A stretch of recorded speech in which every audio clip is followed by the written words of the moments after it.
बरखा गई पर बरसे नहीं जो बदरा, वो बादल अब जी भरकर बरस रहे हैं। तो कार्यक्रम की शुरुआत में आपको दिखाते हैं आज का वो नज़ारा, यानी कि बृहस्पतिवार का वो नज़ारा जो दिल्ली के इंडिया गेट से लेकर मथुरा में कान्हा की जन्मस्थली तक था। सड़कें थी या गली गलियारे, सब बरसाती पानी से छपाछप थी। आइए आपको दिखाते हैं कुछ वीडियोस।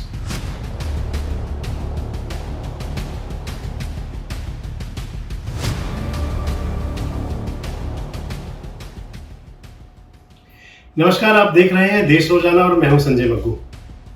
वीडियो शुरू करने से पहले आपसे एक मेरी रिक्वेस्ट कि अगर आप हमारे सब्सक्राइबर नहीं हैं तो हमारे चैनल को सब्सक्राइब करें, हमारे वीडियोस को लाइक करें, शेयर करें और इसमें कोई कंजूसी ना बरतें। आज दिन की शुरुआत के साथ ही खबरों में 3 अल्फाबेट्स छाए रहे, वो थे PFI।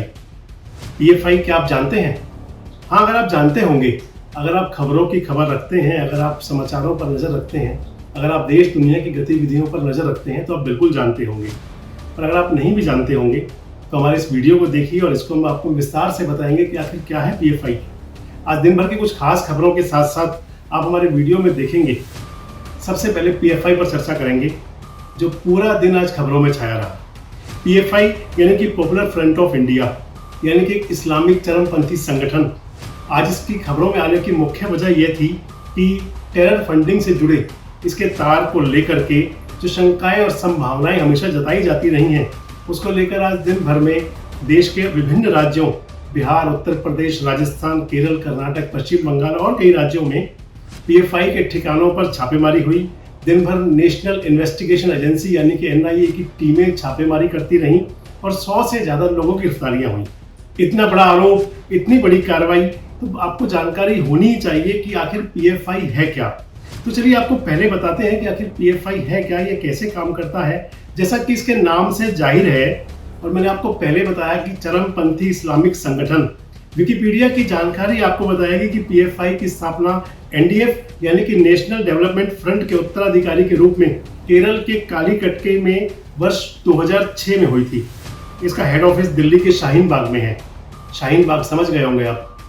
संगठन का खुद को लेकर कहना है कि ये पिछड़ों और अल्पसंख्यकों के लिए, इसके अलावा मुस्लिम समाज के लोगों के लिए उनके आवाज़ की, उनके अधिकारों की आवाज़ को बुलंद करता है। यह संगठन खुद को मुसलमानों का और दलितों का, इसके साथ साथ आदिवासियों का स्वयंभू हितैषी बताता है। वक्त बे वक्त इनके लिए मोर्चे खोलता है। लेकिन जब कभी भी भारत के अंदर कोई धार्मिक मामला होता है, कोई आतंकवादी घटना होती है, किसी प्रकार से देश का माहौल बिगाड़ने की बात आती है, चाहे वो चाइना के साथ कनेक्शन की बात हो, चाहे वो ISIS के साथ कनेक्शन की बात हो, इन सब में PFI का नाम सबसे आगे आता है। ऐसे में आपके जहन में सवाल उठना लाजमी है कि आखिर PFI काम करता कैसे है, इसका मकसद क्या है और क्यों इसका नाम हमेशा विवादों में रहता है।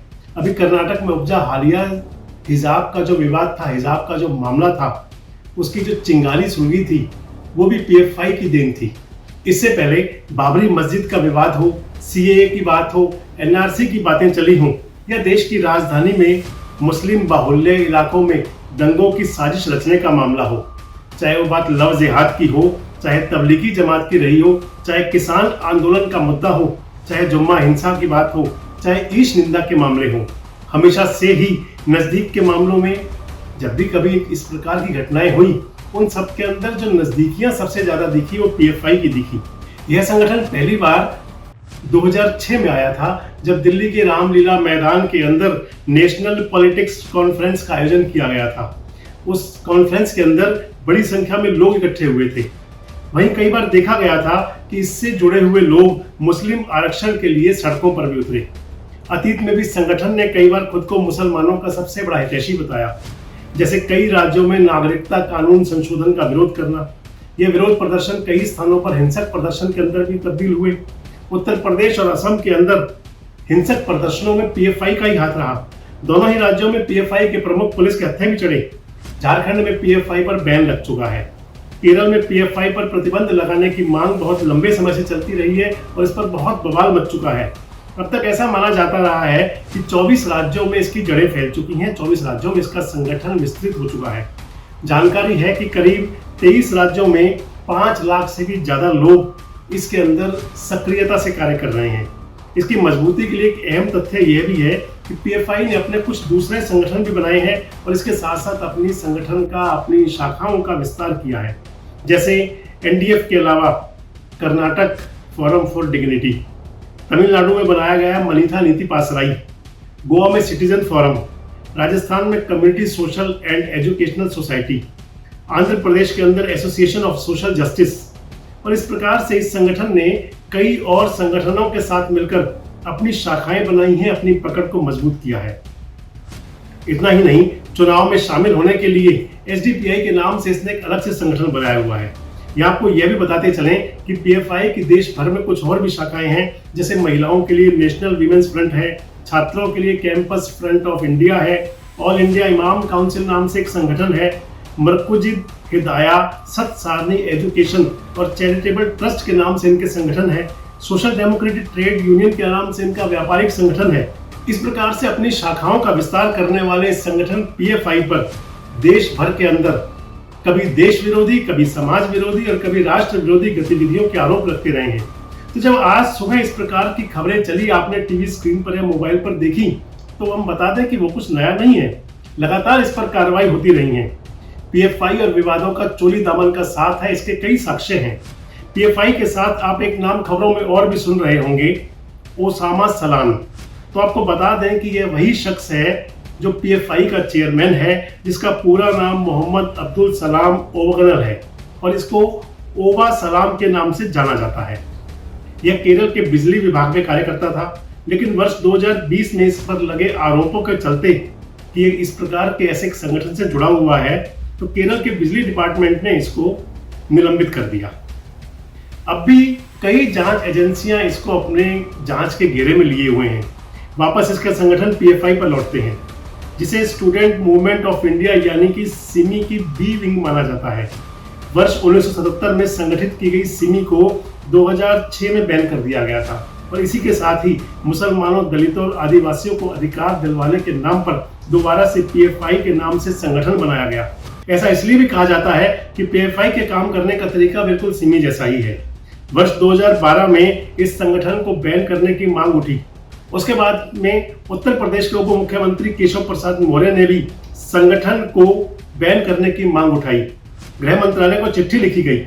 उत्तर प्रदेश में नागरिकता संशोधन कानून के विरोध में शामली, मुजफ्फरनगर, मेरठ, आजमगढ़ और वाराणसी के अंदर जो दंगे हुए, उसके अंदर पीएफआई सक्रिय रहा। हर जगह माहौल बिगाड़ने, दंगे भड़काने और इस प्रकार की देश विरोधी हरकतों के अंदर पीएफआई की भूमिका से, उसकी सक्रियता से कभी इंकार नहीं किया जा सकता। इसलिए कहा जाता है कि पीएफआई का सिर्फ नाम बदला है, यानी कि सिमी से पीएफआई हुआ, काम नहीं। शायद इसलिए ही आज फिर से एनआईए के निशाने पर पीएफआई है और दिन भर में जो घटा, जो आपने खबरों में देखा, इस संगठन पर एनआईए की कार्रवाई को लेकर राजनेताओं ने क्या क्या कहा, वह भी सुन लीजिए।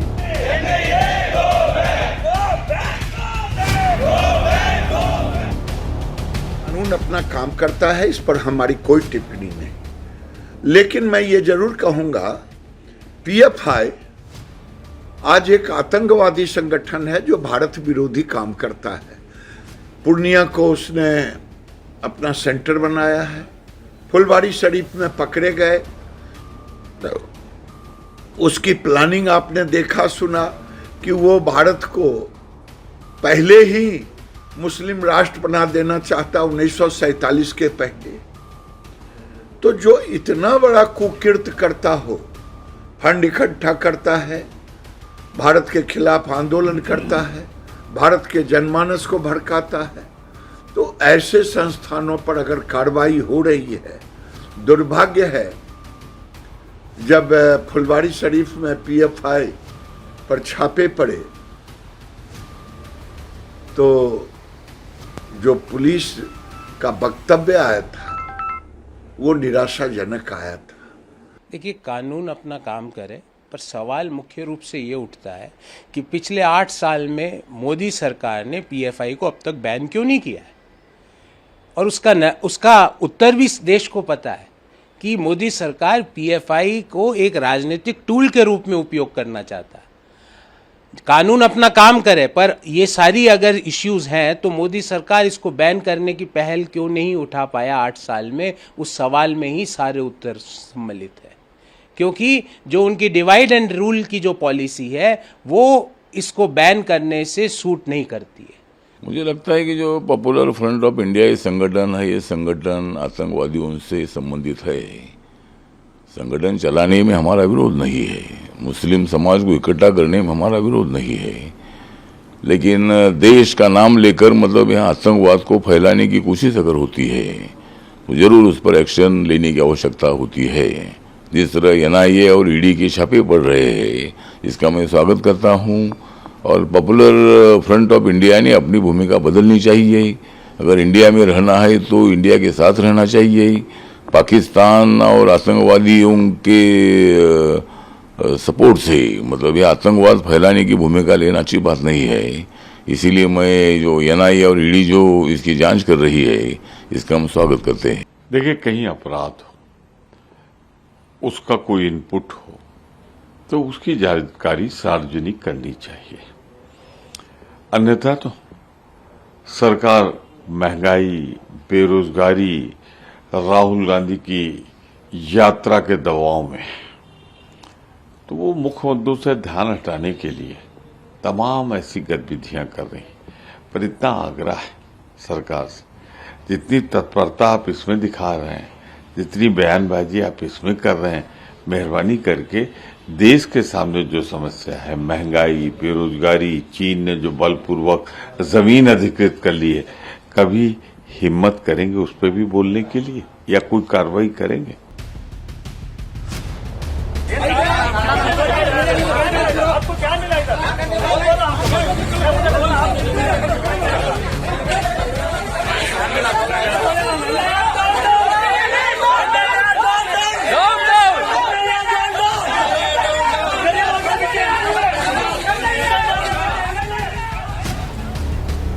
तो यह कुछ अहम जानकारियां थी जो इस संगठन यानी कि पीएफआई पर कार्रवाई को लेकर थी, जो आपको जानना जरूरी था, इसलिए आप तक पहुंचाई।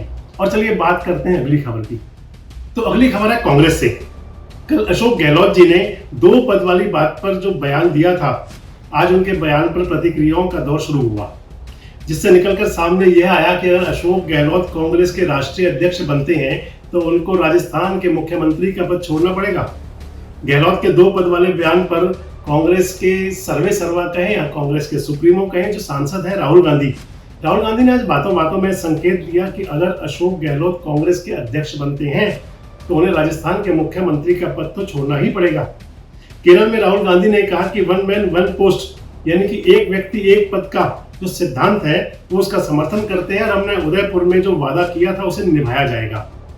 अब यह तो आप जानते ही होंगे कि कांग्रेस के चुनाव को लेकर जो खबरें चल रही हैं, उसके अनुसार अध्यक्ष पद के लिए अशोक गहलोत गांधी परिवार की पहली पसंद है। यानी कि अगर वो कांग्रेस के राष्ट्रीय अध्यक्ष बनते हैं तो उनको फिर मुख्यमंत्री पद की कुर्सी छोड़नी ही पड़ेगी। बता दें कि कल ही अशोक गहलोत ने कहा था, जब उन्होंने सोनिया गांधी से मुलाकात की थी और मुलाकात के दौरान उन्होंने इच्छा जाहिर की थी और बाद में बात खुलेआम बाहर भी आई थी कि उन्हें फरवरी तक यानी कि अगला वित्तीय बजट पेश करने तक राजस्थान का मुख्यमंत्री रहने दिया जाए। गहलोत ने यह भी कहा था कि अगर उन्हें मुख्यमंत्री रहने पर कोई बाधा हो तो उनके किसी भरोसेमंद को राजस्थान का मुख्यमंत्री बनाया जाए। यानी कि जो अशोक गहलोत का इशारा था वो स्पष्ट संकेत देता है कि भैया अगर अशोक गहलोत मुख्यमंत्री का पद छोड़ रहे हैं तो फिर सचिन पायलट का नंबर भी ना लगे। वहीं उन्होंने जो कल यह भी कहा था, पब्लिकली उन्होंने एक बात कही थी कि वो एक व्यक्ति एक पद का जो सिद्धांत है उससे अलग कांग्रेस के अंदर कई पदों पर भी रह सकते हैं, 2, 3, 4 पद भी संभाल सकते हैं। तो स्पष्ट है कि वो मुख्यमंत्री पद की कुर्सी छोड़ने के इच्छुक तो कतई नहीं है। ऐसे में यह भी कयास लगाए जा रहे हैं कि उन्हें राष्ट्रीय अध्यक्ष की बजाय शायद कार्यकारी अध्यक्ष बना दिया जाए, लेकिन तब भी शायद यह संभव ना हो, क्योंकि एक पद और एक व्यक्ति वाली बात तब भी सामने आएगी। ऐसे में बताया यह जा रहा है कि अशोक गहलोत ने अपनी जगह सीपी जोशी का नाम सुझाया है। खैर, ये कांग्रेस की इंटरनल पॉलिटिक्स है, उसके अंदर आगे क्या होगा ये कांग्रेस का चुनाव तय करेगा। और मान लिया जाए कि 17 अक्टूबर जब कांग्रेस के राष्ट्रीय अध्यक्ष का चुनाव हो जाएगा, उसके बाद सब कुछ स्पष्ट हो जाएगा। तो चलिए इन खबरों के बाद आज बताते हैं आपको आज की पॉजिटिव स्टोरी। और आज मेरे पास एक नहीं 2 पॉजिटिव स्टोरी है। पहली है स्वर कोकिला स्वर्गीय लता मंगेशकर जी को बतौर श्रद्धांजलि स्थापित की गई एक अद्भुत वीणा की। जी हाँ, उत्तर प्रदेश के मुख्यमंत्री योगी आदित्यनाथ के महत्वाकांक्षी प्रोजेक्ट के तहत अयोध्या के सरयू तट के नया घाट स्थित चौराहे पर स्वर कोकिला लता मंगेशकर चौक बनाया जा रहा है। बता दें कि इस प्रोजेक्ट के लिए 7 करोड़ 90 लाख रुपए का बजट रिलीज किया गया है। यह चौराहा लता दीदी के जन्मदिन यानी कि 28 सितंबर तक तैयार हो जाएगा। यहीं पर कल बुधवार को 21 सितंबर को 14 टन वजन वाली 40 फीट लंबी वीणा स्थापित की गई। बता दें कि इस विशाल वीणा पर मूर्तिकार राम सुतार ने संगीत की देवी मां सरस्वती की छवि भी उकेरी है। यह भव्य विशाल वीणा न सिर्फ इस स्थान पर लोगों का आकर्षण का केंद्र बनेगी, इसके साथ ही साथ संगीत, सुर, मधुरता जैसे शब्दों को हमें जीवंत भी बनाए रखेगी और जीवंत रहेगी मां सरस्वती की शिष्या स्वर कोकिला लता मंगेशकर।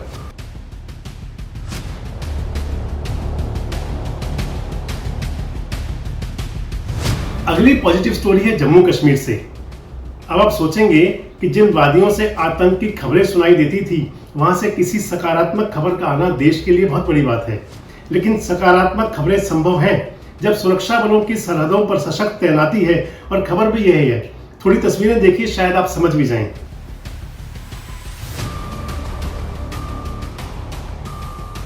जी हाँ, सही देख रहे हैं आप, कृत्रिम अंगों का कैंप जो जम्मू कश्मीर के पूंछ में आर्मी द्वारा लगाया गया है। इस कैंप के जरिए दिव्यांगों को कृत्रिम अंग और व्हील चेयर्स बांटे गए हैं। खास बात यह है कि घाटी के तमाम ऐसे दिव्यांग वहां पहुंचे जिन्हें इस समय कृत्रिम अंगों की बहुत जरूरत है। आर्मी ने उन्हें इन अंगों के वितरण के साथ साथ लोगों की समस्याएं सुनने के लिए भी समय दिया। लोग आर्मी की इस पहल और स्पेशल कैंप की सराहना करते हुए इसके साथ साथ आर्मी का शुक्रिया करते हुए नजर आए।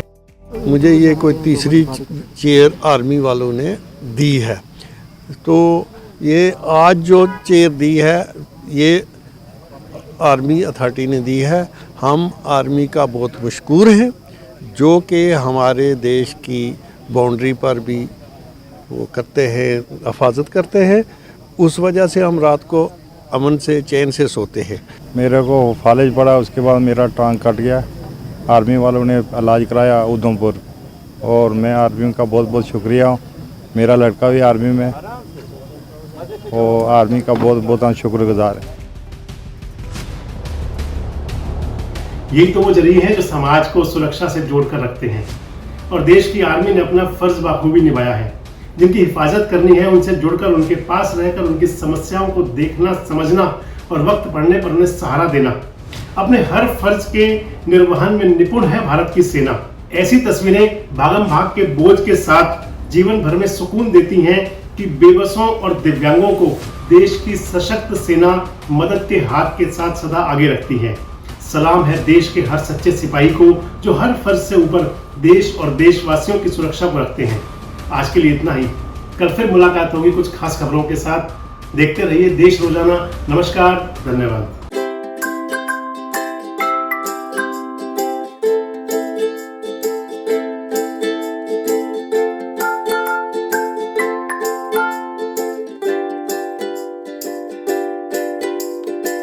हमारे साथ जुड़े रहने के लिए देखते रहिए देश रोजाना का YouTube चैनल। सब्सक्राइब कीजिए, साथ ही देश रोजाना की खबरें सबसे पहले देखने के लिए प्रेस कीजिए बेल आइकन।